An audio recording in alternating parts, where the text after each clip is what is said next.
And अस्सलाम वालेकुम everyone, welcome back to another video. Hope you all are doing well. So आज की video में मैं पेपर पैटर्न एक बार दिखा दूंगी आप लोगों को, पेपर में आना क्या क्या है और टाइम मैनेजमेंट वगैरह।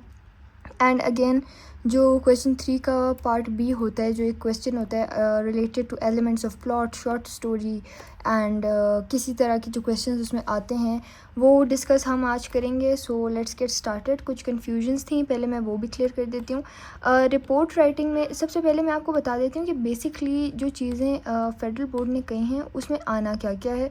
और कुछ को ये कन्फ्यूजन थी कि रिपोर्ट राइटिंग में टू और फ्रॉम नहीं लिखते, उनकी टीचर्स ने नहीं लिखवाया, लेकिन मैं अभी इस टाइम आपको वेबसाइट पे दिखा रही हूँ। This is the federal board official website. और यस, जिनको ये था कि मॉडल पेपर कहाँ से देखें, तो आप लोगों ने गूगल पे जाके सर्च करना है final assessment framework HSSC 1 English, that's it. आपको मॉडल पेपर दिखा देंगे इस तरह का, जो भी आपके पास आएगा आपने उसको सारा स्क्रॉल करके नीचे जाना है तो आपके पास मॉडल पेपर आ जाएगा।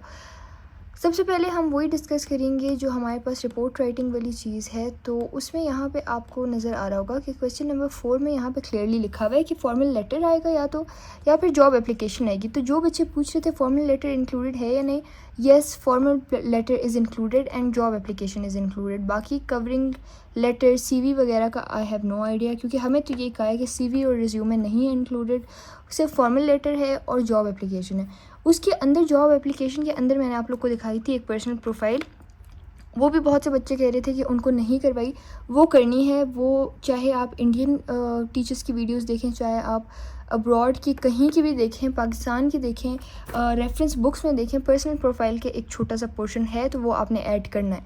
अच्छा, उसके बाद यहाँ पे अगर हम देखते हैं रिपोर्ट राइटिंग में हमारे पास यहाँ पे क्लियर कट मार्क्स डिस्ट्रीब्यूशन लिखी हुई है। डेट के 0.5 मार्क्स हैं, इंट्रोडक्शन के 1 मार्क्स हैं, टू के 0.5 मार्क्स हैं, फ्रॉम के 0.5 मार्क्स हैं, सब्जेक्ट के 0.5 मार्क्स हैं, फिर असली बॉडी के सिर्फ 4 मार्क्स हैं। ये सारी चीज़ें जो है ना, ये इसके मार्क्स हैं। तो मैं आप लोग को जो फॉर्मेट मैंने आप लोग को रिपोर्ट का दिखाया है, that is correct. You have to do that, you have to use it. आपने टू, फ्रॉम, डेट सब कुछ लिखना है और उसी तरह का पैटर्न फॉलो करना है। फिर आपके पास एक पैराग्राफ राइटिंग आ जाएगी। 100 to 120 मार्क्स हैं, इसके ज़्यादा इससे नहीं जाना। यहाँ पे आपके पास आ जाते हैं MCQs, और टोटल आपके पास MCQs होंगे अगेन 20। और ये MCQs आप लोग देख लेंगे, ये सारे ग्रामर से हैं। मैंने आप लोगों को कल कहा था types of nouns, types of pronouns करें, और वो सारी चीज़ें यहाँ पे आई हुई हैं। फर्स्ट वाले देखिए, यहाँ पे अप्रोप्रिएट आर्टिकल्स आए हुए हैं। अब आप जब ये सेंटेंस रीड करेंगे ना, आपको ख़ुद पता चल जाएगा कि इसमें से करेक्ट वाला कौन सा है। तो यहाँ पे जैसे ही आप पहला सेंटेंस पढ़ेंगे आपको पता चल जाएगा कि इसमें जो करेक्ट फॉर्म ऑफ आर्टिकल्स हैं कौन से यूज़ होंगे। और फिर उसके बाद आप सेकंड पे जाएंगे। यहाँ पे teachers are always known for their passion क्या है, किस टाइप का नाउन है, common, proper, material, abstract. You all know it is an abstract noun. जब आप ये पढ़ के गए हुए होंगे, noun in its types, pronoun in its type, adjective its types, adverbs in its types, सारे जो पार्ट्स ऑफ स्पीच हैं मैंने कल वाली वीडियो में बहुत क्लियरली बताया था कि आपने ग्रामर में क्या क्या करना है, और चैप्टर एंड्स की सारी ग्रामर करनी है, कुछ नहीं छोड़ना है। तो वो आते हैं इस तरह से।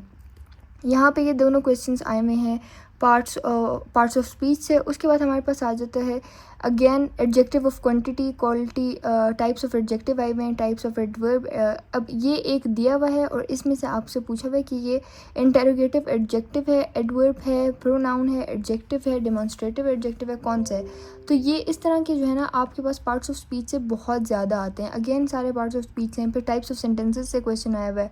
फिर उसके बाद यहाँ पे अगेन फ्रेजेस एंड क्लॉजेस से आया हुआ है, फ्रेजेस एंड क्लॉजेस अगेन। और फिर आपके पास यहाँ पे फिर से फ्रेजेस एंड क्लॉजेस के ऑलमोस्ट 3 आ गए हैं MCQs। उसके बाद एक आपका प्ले सेक्शन से आया हुआ है। उसके बाद आपके पास अगेन आ जाता है पोएटिक डिवाइसेस से। फिर एक और पोएटिक डिवाइसेस, 1 2 3 4 पोएटिक डिवाइसेस से आए हुए हैं।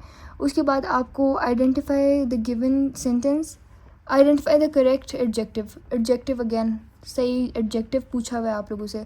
सेंटेंस दिया हुआ है, उसमें पूछा हुआ है कि कौन सा इसमें से करेक्ट एडजेक्टिव है।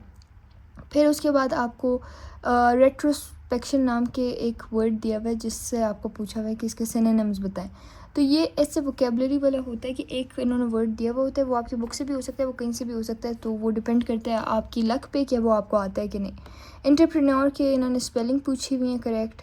और फिर identify the example of complex sentence पूछा हुआ है, एग्जांपल आपने यहाँ पे देखनी है। फैन बॉय और ऑन अ वाइट बस वाले जो हमने एक्रोनिम्स पढ़े थे उसमें से आपको ये इजीली पता चल जाएगा कॉम्प्लेक्स कौन सा है, कंपाउंड कौन सा है। फिर ये जो वर्ड्स इन्होंने दिए हुए ना, ये सारे रिकग्निशन, मिमिक्स, ऑप्टिमिज्म, इन सब के आपको सिनोनिम्स लिखने होते हैं। तो ये आपको यहाँ पे अगर आप लोग देखें क्वेश्चन दिया हुआ है, यहाँ पे अगर आप लोग को नज़र आ रहा है तो यहाँ पे लिखा हुआ है give the conceptual meanings of any 4 of the highlighted words. Any 4 का आपने कॉन्सेप्चुअल मीनिंग बताना है या फिर आपने कोई और क्वेश्चन करना है। तो इसमें चॉइस दी हुई है, लेकिन एक चीज़ जिसमें चॉइस नहीं दी हुई होगी वो है इसकी समरी लिखना, और समरी के साथ आप लोगों ने एक सूटेबल टाइटल लिखना है। और इसमें से टोटल ये 6 क्वेश्चन हैं, एक इसमें से करना ही करना है विच इज़ समरी। उसके बाद आपके पास अगेन ऐसा एक क्वेश्चन इसमें आ सकता है, एक दो और भी आ सकते हैं जो कंपलसरी होंगे। जैसे यहाँ पे आपको नज़र आ रहा है क्वेश्चन 4 ऑप्शन नहीं है, क्वेश्चन 6 में भी ऑप्शन नहीं है। ये दोनों आपने करने हैं। 3 ऐसे क्वेश्चन जो आपने कंपलसरी करने हैं और 3 में जो है ना ऑप्शन है। फिर हमारे पास आ जाता है क्वेश्चन 3 का पार्ट 1। हमारे पास जितनी भी पोम्स हैं इंग्लिश की बुक में, हमारी बुक में, उसमें से कोई एक स्टैंजा दिया हुआ होगा। स्टैंजा में से 3 क्वेश्चंस पूछे होंगे। उन 3 क्वेश्चंस में कोई ऑप्शन नहीं होगी, कोई चॉइस नहीं होगी। हाँ जी, ओवरऑल ये ऑप्शन होगी आपके पास, या तो आप ये स्टैंजा करें इसके 3 क्वेश्चंस करें, या ये स्टैंजा करें इसके 3 क्वेश्चंस करें। उन स्टैंजा के उन 3 क्वेश्चंस में कोई आपके पास ऑप्शन नहीं होगी। यहाँ पे ये देखें, यहाँ पे एक हमारे अपने उससे आया हुआ है, ये हमारी अपनी बुक से आया है, और ये हमारी अपनी बुक से नहीं आया हुआ। तो ये क्वेश्चंस दिए हुए हैं, और क्वेश्चंस आप लोग को यहाँ पे बहुत इजी होते हैं। In what context does the poet use expression I saw you toss the kites on high? How has the poet compared the grass in the skirt of a lady?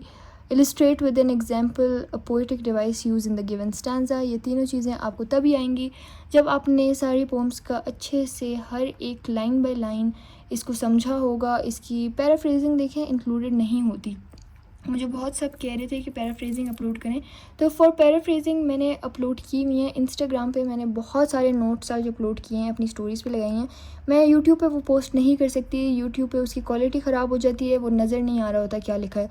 तो go and check there, insta पे बहुत clearly नज़र आ रहा है, आप लोग वहाँ से वो सारे नोट्स लें। मैं कोशिश करूँगी कि मैं इनके भी जो है ना अभी आप लोग को वो शेयर कर दूँ।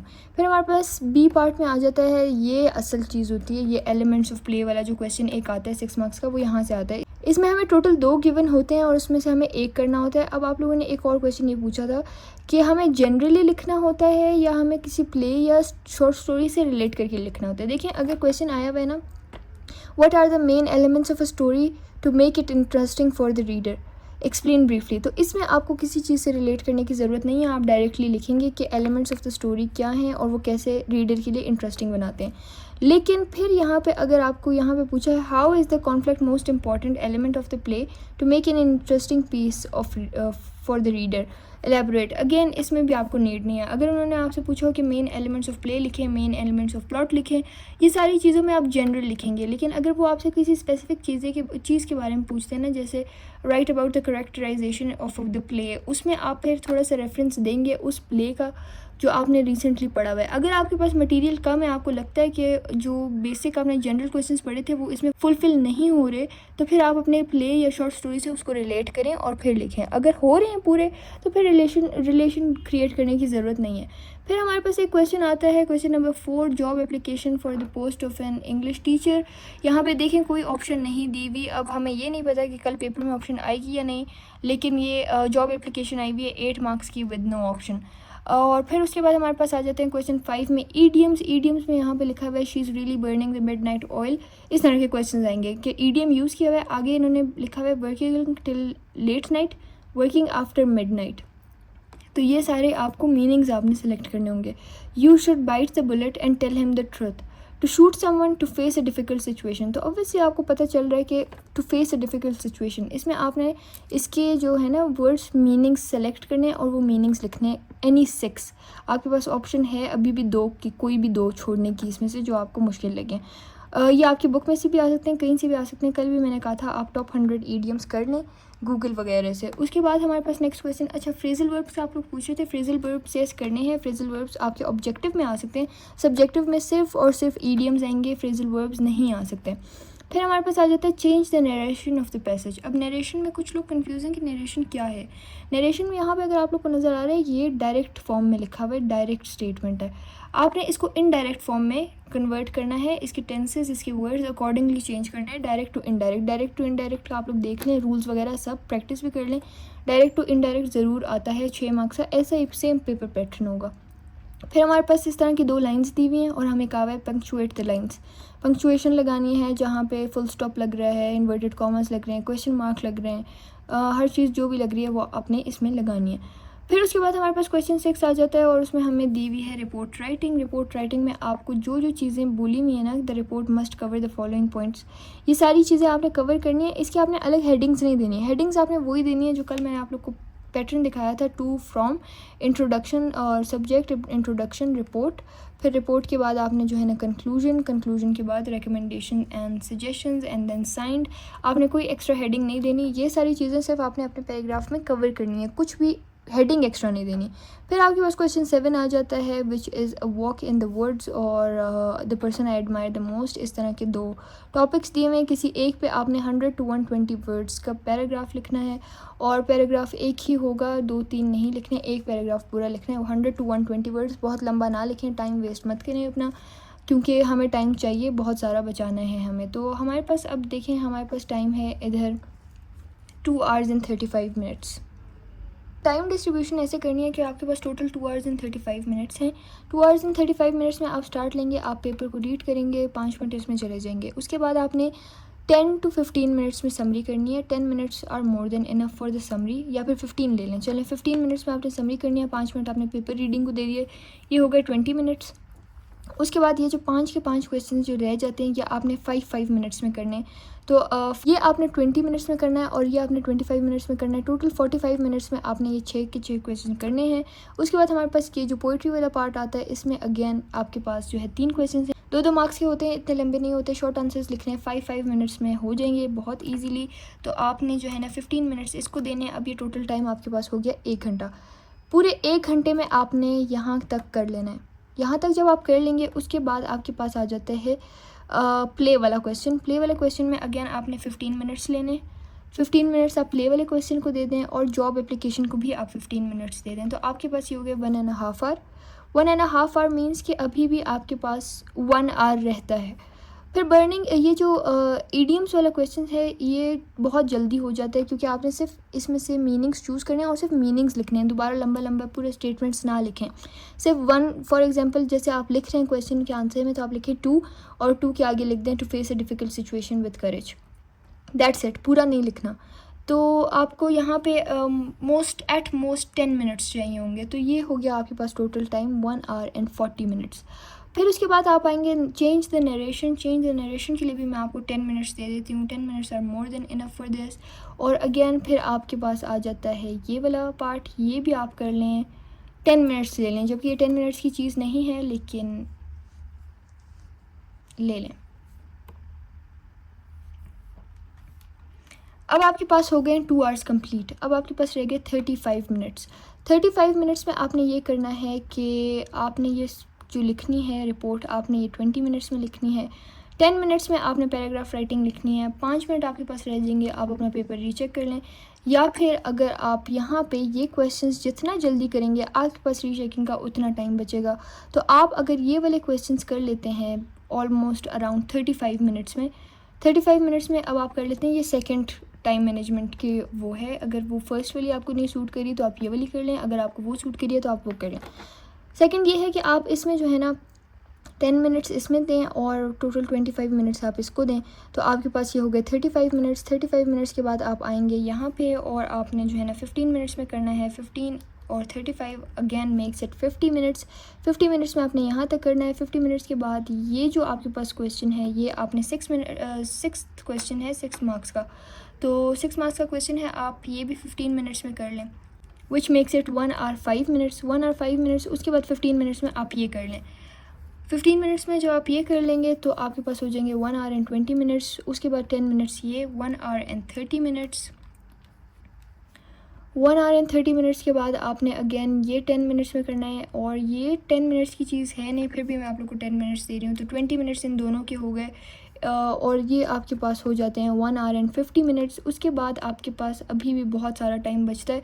तो जब 1 आवर एंड 50 मिनट्स यहाँ यूज़ हो गए, उसके बाद आप यहाँ पे 20 मिनट्स में ये लिख लें रिपोर्ट। सो अभी आपके पास टाइम हो जाता है 2 आवर्स एंड 10 मिनट्स। बाकी आपके पास पीछे अभी भी 25 मिनट्स बच रहे हैं। 25 मिनट्स में आपने जो है ना 15 मिनट से ज़्यादा नहीं लेने पैराग्राफ के लिए, इतना लंबा नहीं होता। तो 15 मिनट्स आप पैराग्राफ के लेंगे और उसके बाद आपके पास ऑलमोस्ट टाइम बचेगा अच्छा खासा, 15 मिनट 20 मिनट बच जाएंगे। आप अपने पेपर की प्रॉपर चेकिंग कर सकते हैं। तो इस तरह आपने टाइम मैनेजमेंट करनी है। इंग्लिश का पेपर इतना ज़्यादा लंबा नहीं होता एज़ कम्पेयर टू उर्दू।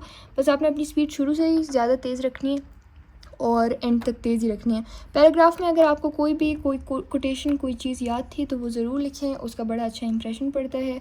उसके बाद फिर हम आ जाते हैं, मैंने आप लोगों से प्ले और उसकी डिस्कशन के लिए कहा था कि मैं आप लोगों को बताऊँगी किस टाइप के क्वेश्चन आते हैं। तो यहाँ पे कुछ चीज़ें दी हुई हैं पेज नंबर 46 पे। ये basic elements of a story आपको दिया हुआ है। अगर बेसिक एलिमेंट्स ऑफ स्टोरी पूछा आपने बस यही लिख देना है डायरेक्ट। इनमें आप देखें जनरल लिखा हुआ है, कोई स्पेसिफिक करके नहीं लिखा हुआ। एडवांस स्टोरी एलिमेंट्स भी पूछे हुए हैं। अब किसी ने मुझसे कहा था कि हमें एलिमेंट्स ऑफ स्टोरी पूछें तो हम क्या लिखें, एडवांस भी लिखें और बेसिक भी लिखें। तो येस, अगर आपके पास आ जाता है तो आप दोनों लिखें। उसके बाद इसी तरह प्लॉट के भी आपको यहाँ पे मिल जाएंगे आगे उसमें। और अगर नहीं भी हैं तो ये बात याद रखें कि आपके टीचर्स ने आपके कॉलेजेस में आपको नोटबुक पे करवाया होगा या नोट्स भेजे होंगे, क्योंकि इसका कोई स्पेसिफाइड नहीं है कि किस टाइप का क्वेश्चन आएगा। तो ये कहीं से भी आ सकता है। लेकिन इसके मैंने बहुत सारे नोट्स आज अपनी स्टोरी पे इंस्टा पे पोस्ट किए हैं, प्लॉट के, स्टोरी के। इस क्वेश्चन के लिए बहुत सारी चीज़ें, मैंने बहुत सारा मटेरियल आज पोस्ट किया है। सो आप वो जाके ज़रूर देखें, हो सकता है उससे आपकी कोई हेल्प हो, वो भी आप प्रिपेयर करके जाएं। Characterization, flexible characters, inflexible characters, इस तरह के क्वेश्चंस आते हैं। बाकी आपके पास प्लॉट्स आते हैं, elements, anti climax and climax, और वो सारी चीज़ें आती हैं, वो इम्पॉर्टेंट हैं। फिर आपके पास करेक्टराइजेशन तो मैंने बता दिया। राउंड करेक्टर्स होते हैं, फ्लैट करेक्टर्स होते हैं, उनकी डेफिनेशंस आपको आनी चाहिए। With reference to the play that you have recently read, जैसे 14 प्ले हमने पढ़ा है तो उसके अंदर भी आपको उससे रिलेट करके भी आपको आना चाहिए। जस्ट इन केस अगर पेपर में आ जाते हो तो आप लिख सकते हैं। तो ये वाले क्वेश्चन के बारे में आपसे स्टोरी, शॉर्ट स्टोरी, प्लॉट, ये सारी चीज़ों के बारे में पूछ सकते हैं। यहाँ पे स्टोरीज़ जो दी हुई हैं वो हैं 17th ये वाली स्टोरी है, एक ये स्टोरी है, एक ये 14 प्ले है, और अगेन एक और स्टोरी भी थी द बटरफ्लाइज, ये भी एक स्टोरी है। तो ये स्टोरीज़ आप पढ़ के जाएं, इससे रिलेट करके हो सकता है आपको लिखना पड़ जाए, तो वो आपको आना चाहिए। जो नोट्स मैंने शेयर किए हैं वो रीड कर लें, मैं कोशिश करती हूँ अगर मुझे और भी मिले I will post them as well, so make sure to go and read them. So yes, this was it for today's video. I hope you all liked it. Till next time, Allah Hafiz and good luck for tomorrow. Bye bye.